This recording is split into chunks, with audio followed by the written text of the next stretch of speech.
red state living, church going, the whole thing. I mean, it's just amazing.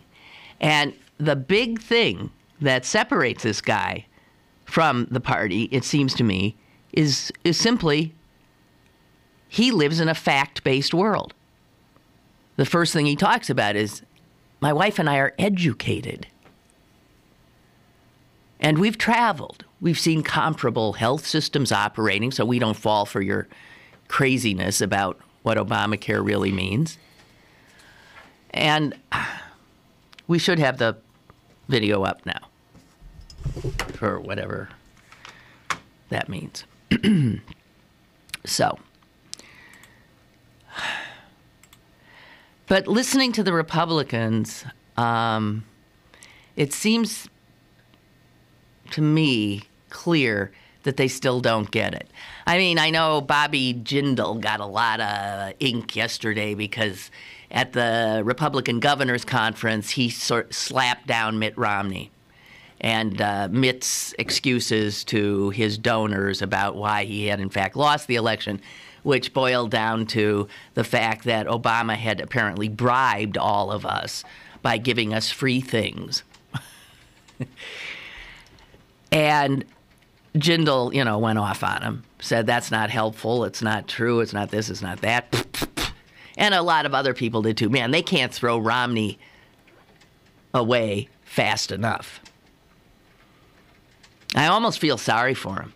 Here's a guy who contorted himself before our very eyes for years,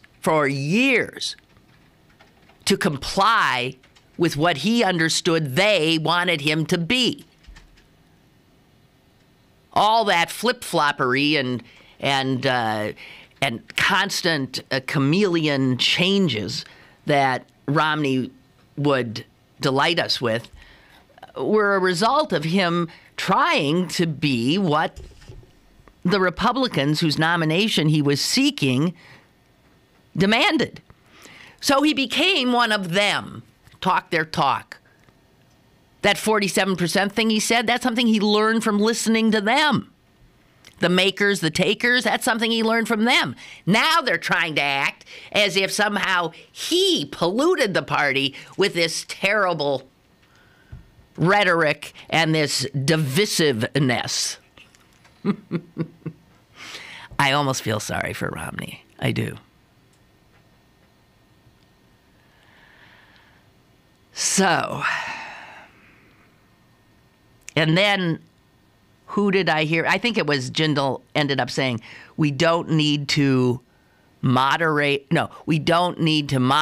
our positions. We need to modernize. We don't need to moderate, we need to modernize. And so what they're focusing on is how they got beat by facts, how their polling wasn't as good as the Democrats. The Democrats actually understood who was out there, who was likely to vote, who was not, and they knew how to get their voters to the polls. Apparently, the Republicans did not. So what I seem to be reading into everything I'm seeing is that they don't think that the voters repudiated their message. They think they had the wrong messenger in Mitt Romney, and they think that they simply didn't get their people out like the Democrats did.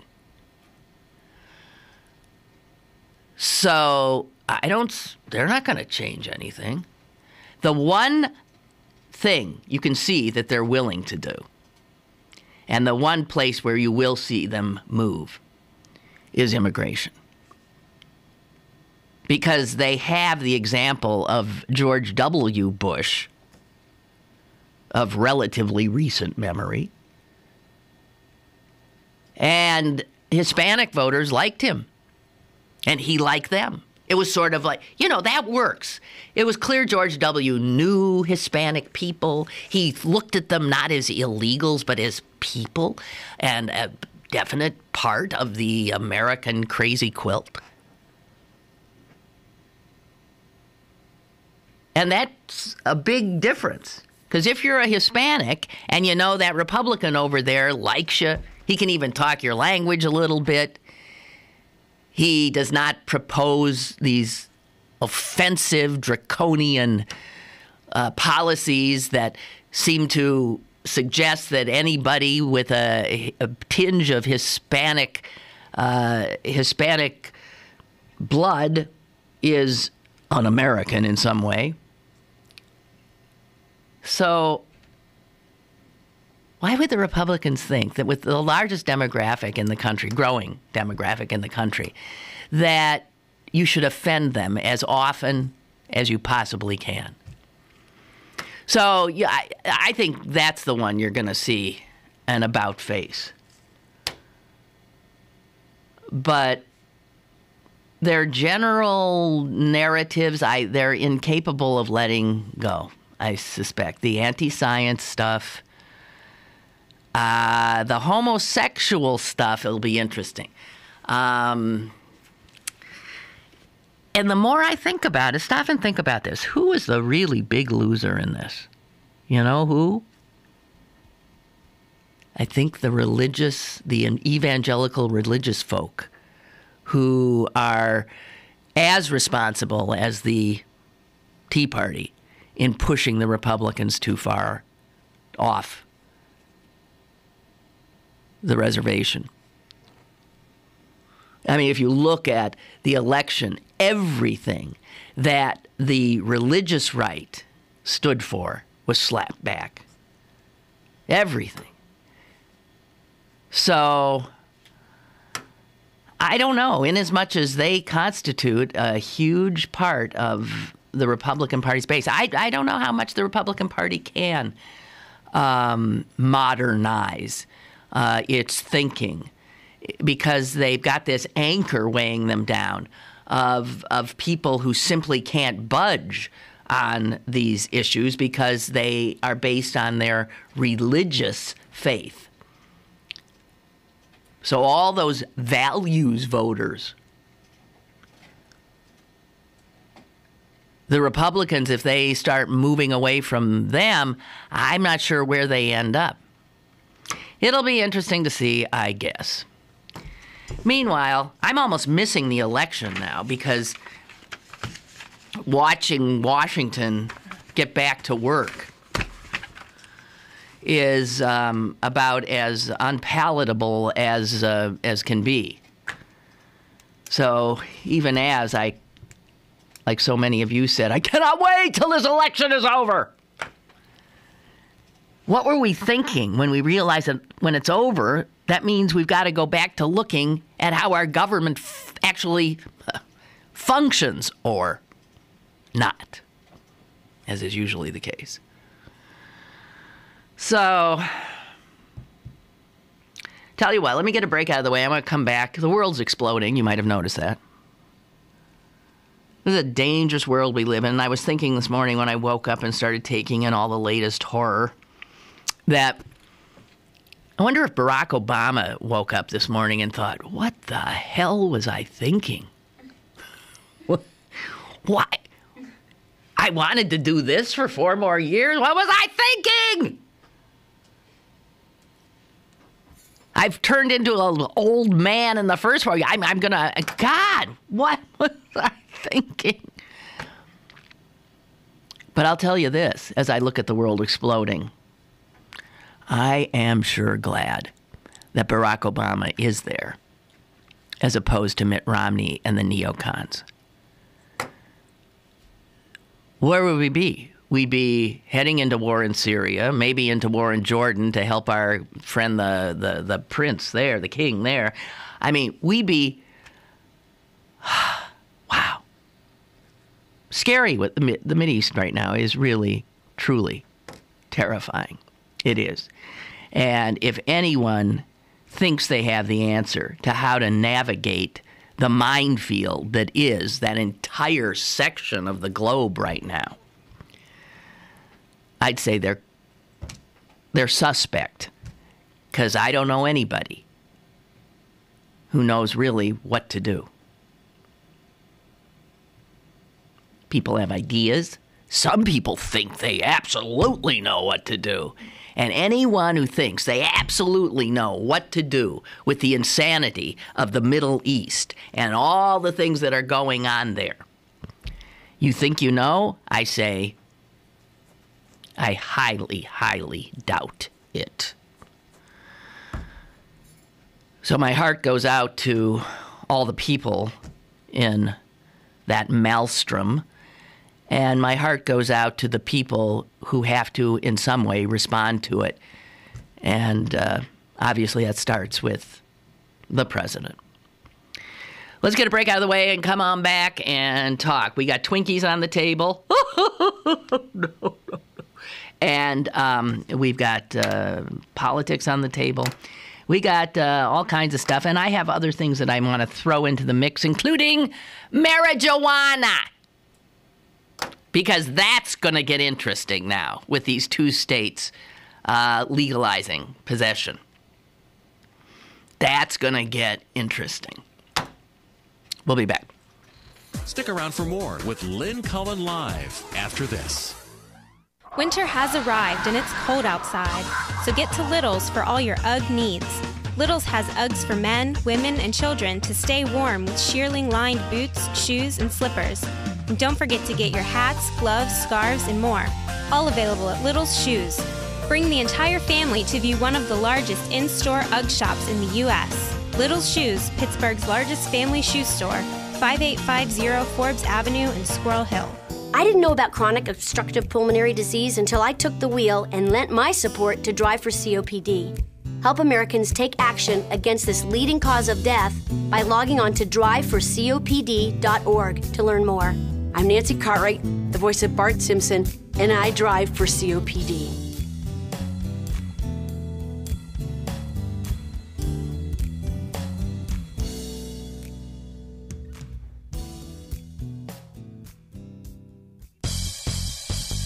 Have a question or an opinion? Call Lynn Cullen at 412-316-3381 or email lynn at pghcitypaper.com.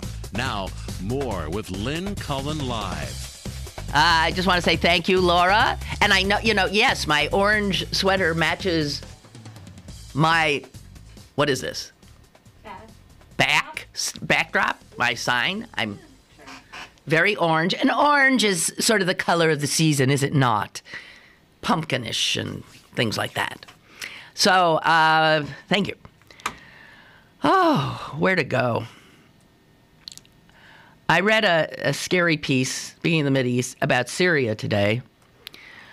Boy, if you think you know what's going on there, I got news for you. You don't. And if you think there's an easy side to pick there, I got news for you. There isn't. You would assume that the side you pick is the side that is trying to depose that murderous, god-awful human being, Bashir Assad, right?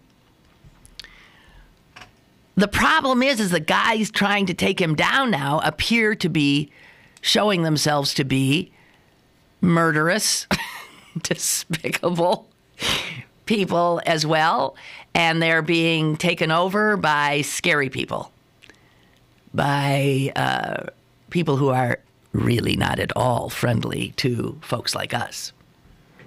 So, you want to pick a side in that one? You wonder why we aren't jumping into that? That's one reason. There's nobody there you want to support. Unfortunately, the innocent civilians of the country, I don't know. That's why they're running. They are running to get out. But the scary story is this.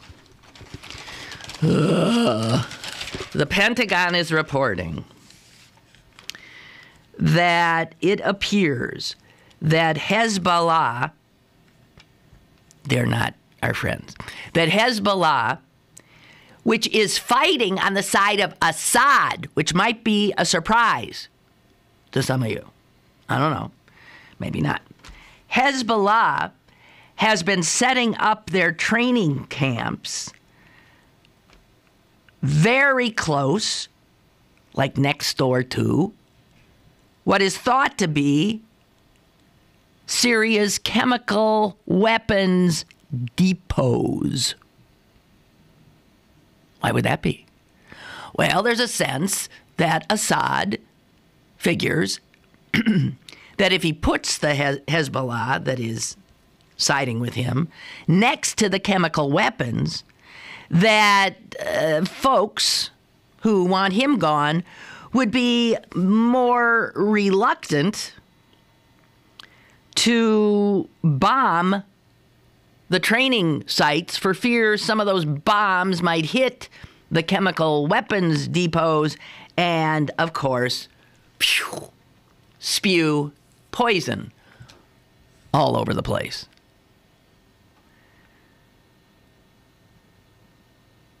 But there's also concern about who's going to end up controlling those chemical stockpiles. This is what's funny. Assad, really does have weapons of mass destruction. The kind of stuff that we were saying Saddam Hussein had, right? He really does have it. We know where they are. And now that war that's raging, the civil war there, is using those stockpiles as sort of barriers, as using them at defensive maneuvers.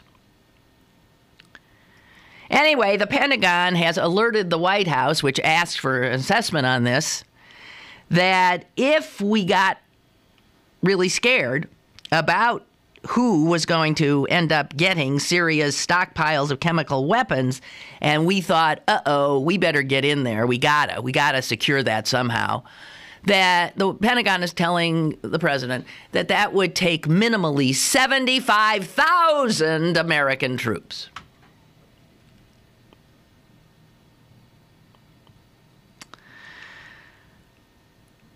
So, the president has said he is not going to intervene militarily in Syria, even though John McCain would. Even though John McCain would have gone into Libya, John McCain would have gone into Syria, John McCain would be in Egypt, Jordan, he'd be everywhere right now. The president has said no, although I hate to tell you, he has said this, and this was said long ago, that he did not see the eventuality of us in any military way going into that mess. But here's what else Barack Obama said back in August. But a red line, these red lines, where do these red lines come from? But a red line for us is if we start seeing a whole bunch of chemical weapons moving around or being utilized, that would change my calculus. So I'm just telling you, you might not have factored that into possibilities of what's happening. Syria is just melting down, but they do have what are defined as WMD. And you frankly don't want either side controlling them. I don't know. So how would you like to be president of the United States?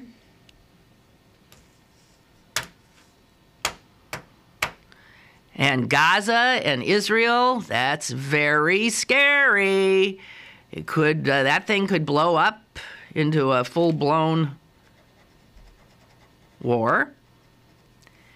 And given the fact that you've got this new government in Egypt, given the fact that you already have people in the streets in Jordan, given the fact that Lebanon is being destabilized by the Syrian conflict and Turkey is on edge because half of Syria is moving into Turkey, you got a potential here for unbelievable trouble. Just saying. And if anyone, all I want to caution is if anybody thinks any of this is easy, that it's clear who the good guys are, it's clear who the bad guys are, I tell you, look again. And then when you think you've sorted it out, look again. And look again and again and again. Because there are so many forces that are involved in the chaos that is the Middle East, that a move you might make over here will end up destabilizing something over there. Everything. And if you know the geography of the region and how close it all is, with Syria, Lebanon, Gaza, Jordan, Egypt, Saudi Arabia, geographically, you could, if you're standing in the middle of it, you're probably no more than 60 miles away from all those other places. That might be a little bit off, but that's how close.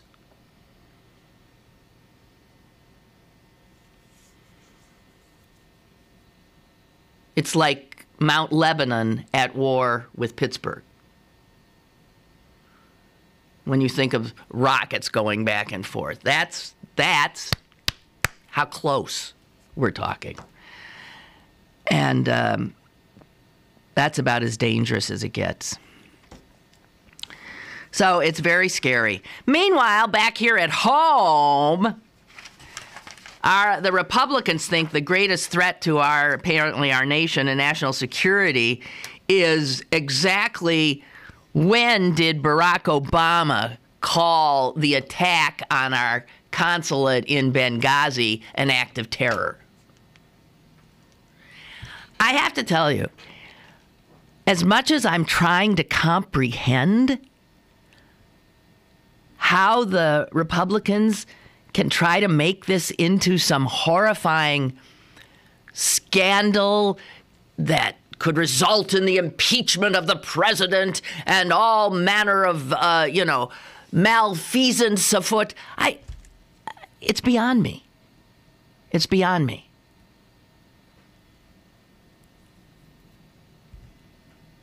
You want incompetence and malfeasance and people lying to us? I'll give you the Republicans and the George Bush administration and Iraq and Saddam Hussein. That was a scandal. And it was a deadly scandal for thousands of human beings. Jeez. Oh, I love this kind of thing. I'm jumping all over the place. Tennessee Republican congressman. He's getting a nasty divorce. And in the course of the divorce, guess what's been found out? He and his wife, had 2 abortions while they were married. And he explained one by saying, well, she was taking an experimental drug, and we were told there was a potential risk there to the fetus. So we thought, we better get that fetus out of here fast. Now, isn't that interesting? So, this guy, by the way, if you go to his website, this is Representative Congressman Scott Desjardins. I don't know if he does the real French pronunciation. It would be Desjardins, or if he pronounces it as it's, as it's written, Scott Desjardins. Of the great state of Tennessee. He was, by the way, just reelected by his really intelligent constituents. This is a guy, if you go to his website, he is so anti-abortion. There is no reason why you would ever allow an abortion. I am totally pro-life, he says. Well, that's interesting because he aborted one of his children because they were scared the child might be defective. And then the second abortion was, well, here's the explanation. He testified in his divorce case. Well, the things were not going well between us. And so it was a mutual decision. In other words, she was pregnant, and it was a not opportune time for them as a couple to bring a child into this world, since it appeared they were splitting up. So they decided, I guess we better abort. Now, this guy goes around telling people he's pro-life. Both abortions in this case, these are abortions that even some people are pro-choice would say, well, geez, they're sort of jumping the gun, aren't they? I mean, you know, this is why abortion has all these... People are not necessarily hard on one side or on the other. I think most of us live somewhere in the middle on abortion. And this is just amazing. This is a very liberal view of the use of abortion. It's inconvenient, so there's one abortion. And I'm a little scared that maybe my kid might not be quite right because I'm taking this drug. There's another. I don't know a Republican who wouldn't savage somebody who made that choice. And yet this is the congressman who tells other women, not his wife. He, by the way, is a congressman. He's a doctor, believe it or not. And he was sleeping with one of his patients. And when she told him she was pregnant, he demanded she get an abortion. This guy is responsible for more abortions than I'm probably than any of you. Also, while on the stand, this rock-ribbed Republican family values Christian heterosexual did admit that he had sexual affairs with 8 different women during 1999 and 2000. It's a busy boy. And it turned out that his estranged wife admitted to having sexual relations with multiple men during the same time. These are conservative Southern Republicans.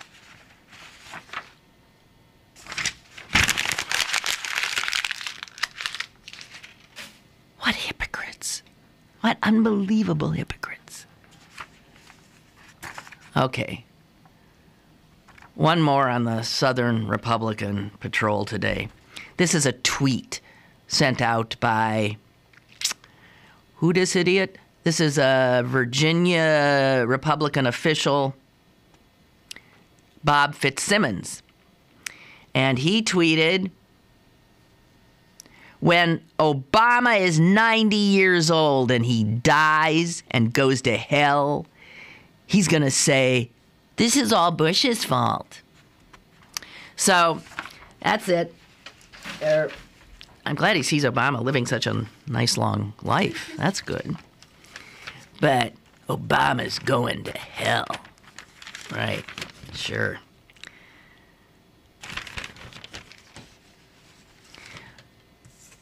Okay. What do I... No more Twinkies! Okay. Marijuana. This is really going to be fascinating to watch, and I'll tell you, here's where the Obama administration is not going to be the liberal administration. They'll go, my guess is they will go after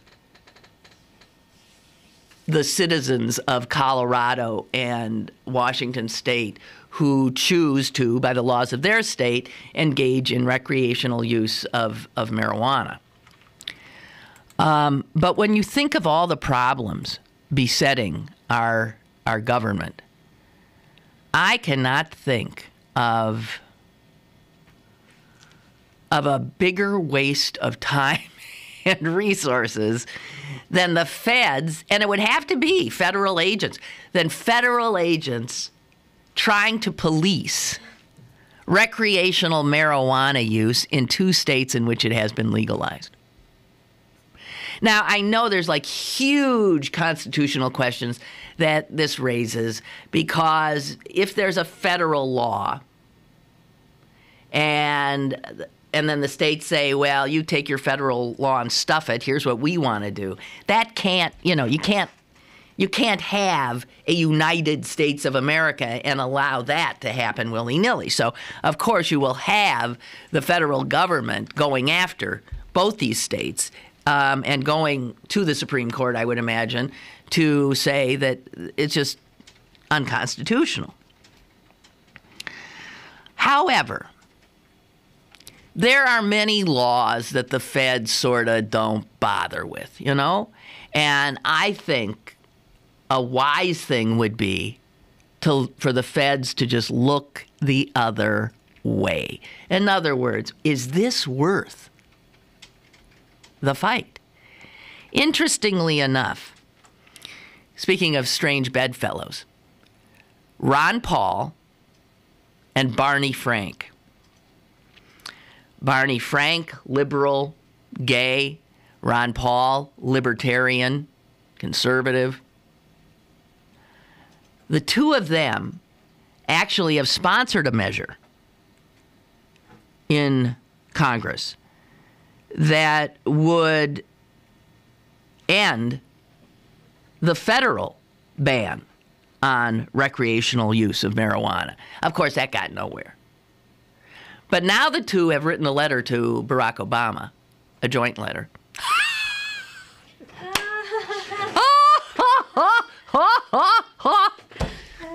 All right.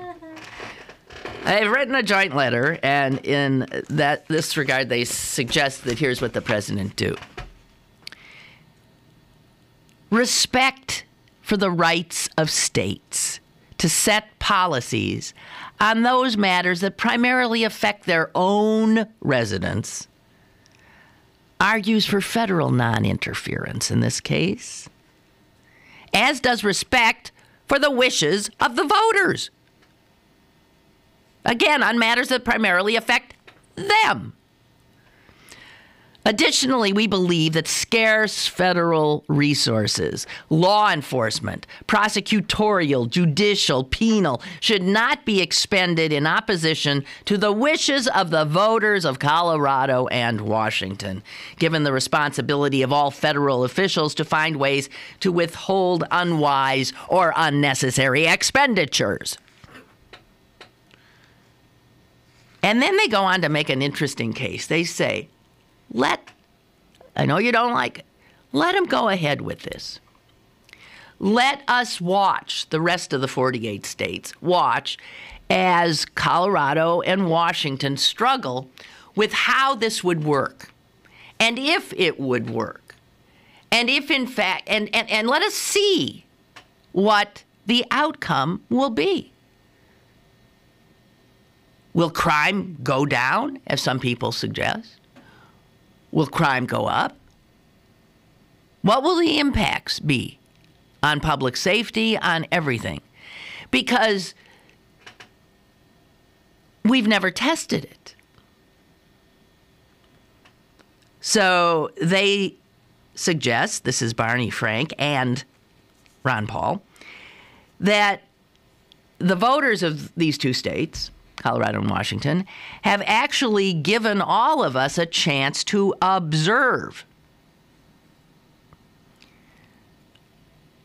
the effect of a policy that, frankly, a lot of people think, including these two, should be federal law too. And then they throw down the gauntlet and they say those who disagree with us should welcome the opportunity to put their theories to a test. So let them go. Let Washington do it. Let Colorado do it. And let's see what the hell happens. I do think that is what should be done. I do not think that is what will be done. And it'll be interesting to watch. And there's concern from foreign countries, from Mexico. We got a call? Okay. Hello? Yeah, how you doing? I'm doing fine, thank you. Yeah, you talking about legalizing marijuana. Well, you know, look what we did with alcohol. It's done such a wonderful thing for this country. And, you know, I can't see people getting arrested for one joint in their car or a bag of marijuana, but Legalizing it, we do so well when we legalize. Look at prescription drugs. The abuse that it's with prescription, it's a prescription, and it's still abused. So I don't agree with all that bullshit. Yeah. Have a good day. Thank you. That caller is so funny. He's so... To the point. Hey, have a good day. I love it. Well, yeah, it's interesting, and this brings to mind another story that's been making the rounds this week, and this is these high energy drinks. This 5-hour energy that you see in those little bottles for sale and stuff, and then, you know, all the others. Is Red Bull Red Bull and Monster or something. Those are drugs. That's a drug delivery system. And it is, according to the FDA, they think it might in fact be a dangerous drug. Because people are dying. Jess is saying, oh no, I love. Do you really drink that stuff? Ooh, I would jump out of my skin. But it's interesting that that's allowed. And there's all kinds of, well, the data as far as they can see is there are patient reports just involving one of them, 5-hour energy. There have been a total of 92 reports of people getting really sick, 33 hospitalizations, and 17 deaths. Now, I don't think anyone ever died from marijuana.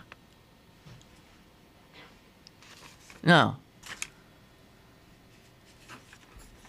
So it's weird. This somehow you can put out there and market, and marijuana. Poor marijuana. What did it ever do? It's nuts. And I've told this story before, but I once talked to a leading addiction specialist who's very well known, actually. I'm sure he doesn't like me telling this story. But I said to him, so, okay, let's start clean slate. Let's say you have the right to criminalize one and to legalize the other. We're giving you alcohol, and I'm giving you marijuana. And you can now decide that one of them would be an illegal substance and the other will be available, regulated, but available. Which we know that now, I mean, that's alcohol is available and regulated and marijuana is criminal. And he didn't even skip a beat. I mean, it was like, he said, well, we'd criminalize alcohol and allow marijuana. Because the two drugs looked at together and then the comparisons made of impacts. Marijuana comes out looking so benign when compared to alcohol that it's a no-brainer. And yet, knowing that, we don't change. The change is coming from the bottom up here, and it's interesting that I'm stunned, actually, that we had 2 states do that. I am. I'm stunned. And this sort of like the other liberalizing influences going on in our country right now, including gay marriage. You know, you can tell there's this, and it could be it could be a conservative streak as much as a liberal one, because libertarians would join with liberals on these issues.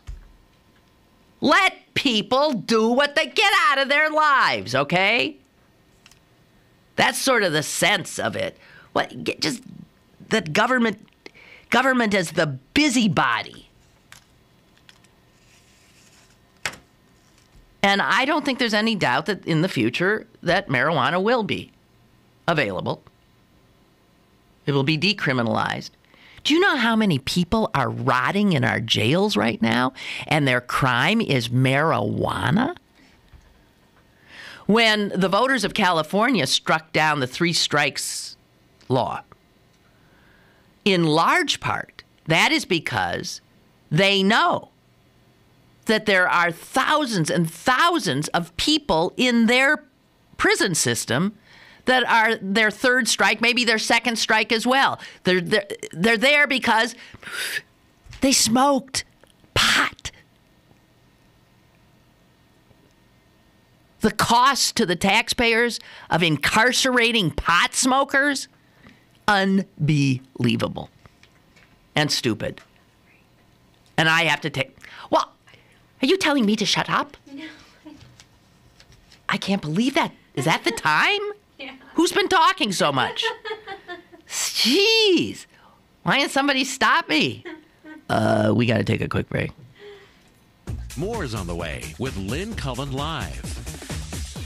Pittsburgh City Paper's special holiday pullout is available now. Pick up one today for listings and information on holiday festivities throughout the burg, plus the Sessions, Lincoln, and news of the weird. Pittsburgh City Paper available at over 1,700 locations throughout Western Pennsylvania and on the web at pghcitypaper.com and on your smartphone at citypapermobile.com. For furnace and air conditioning run nonstop, are your heating and cooling bills too high? Call Pittsburgh Foam Insulation. Their certified installers are ready to insulate your home using the best wall insulation product available. And the owner has over 20 years experience installing insulation in homes. Pittsburgh Foam Insulation is locally owned and is not a franchise. Unlike the other guys, there are no franchise fees that will be passed on to you, which means Pittsburgh Foam Insulation is able to offer their customers a lower, more affordable price than their competitor. Call 412-856-6100 for a free, no obligation estimate, or on the web at pittsburghfoaminsulation.com. Go to bergbargains.com for great deals from the 2012 Best of Pittsburgh winners. This week only, get discounts up to 70% on admission to all Carnegie museums for the holidays. bergbargains.com, Pittsburgh's exclusive e-commerce mall. bergbargains.com. You're listening to Lynn Cullen Live at pghcitypaper.com. Once again, here's Lynn Cullen. Yeah, here I am, and here's some of your emails. Rich writes, Lynn, I met with a customer yesterday. Probably wouldn't be my customer if he knew I voted for Barack Obama.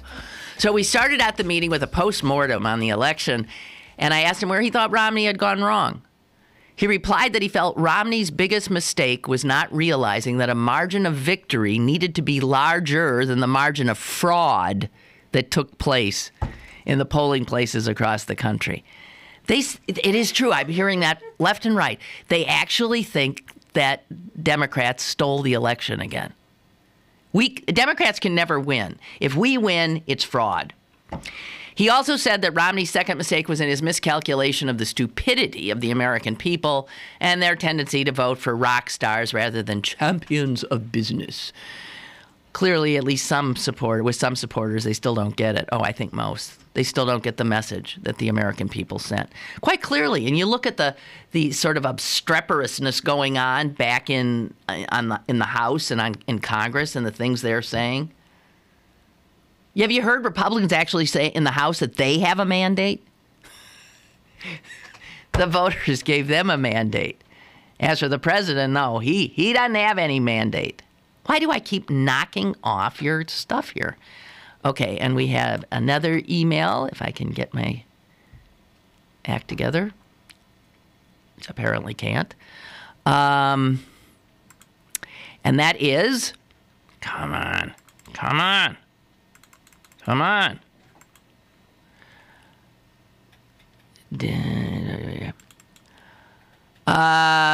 Chuck writes, just wondering if you saw the announcement from Denny's. No. That they will put a 5% Obamacare tax on their customers' bills? No, they can't. Jess is just saying, they can't do that. They can do whatever they damn well please, I guess.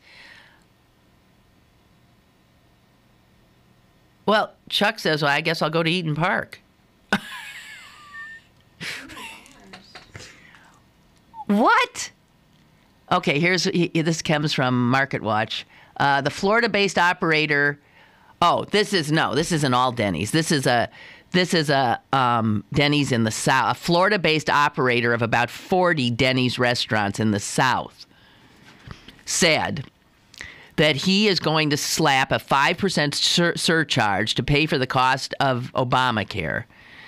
Quote, people are trying to find ways to avoid the penalties and to avoid having to pay for Obamacare, John Metz told Fox News.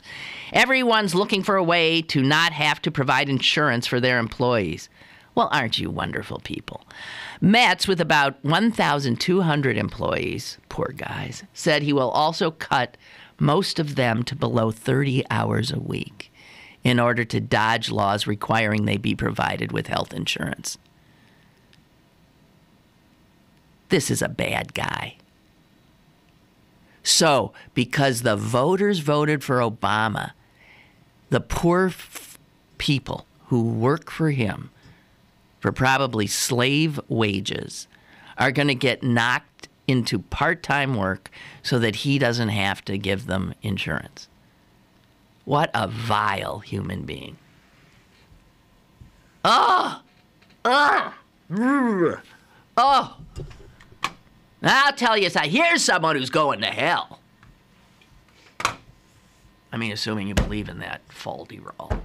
Anyway, that's it. That's it. That's it, as far as I'm concerned. If you want more political talk, because you're weird, remember you can tune in at 7:30 p.m. on WQED television. That's public television, where I will be this evening, along with the usual suspects, at the show that is called, don't ask me why, 4802. Isn't that their address? It is their address, but what is that? What a stupid... Well, okay, so let's call this show 650. How much sense does that make? Does that tell you anything about what it is? No. I don't mean to scream at Jess, but 4802, what does that mean? And it's followed by Washington Week in Review, which is a title that tells somebody what to expect. 4802. That's where I'll be. And I think I'll wear my orange. Should I? Yeah. Okay, it's nice, bright, and cheerful. Okay, have a great weekend, you guys. Going to be sunny, going to be nice. I'm raking leaves. Mm-hmm. You enjoy yourselves.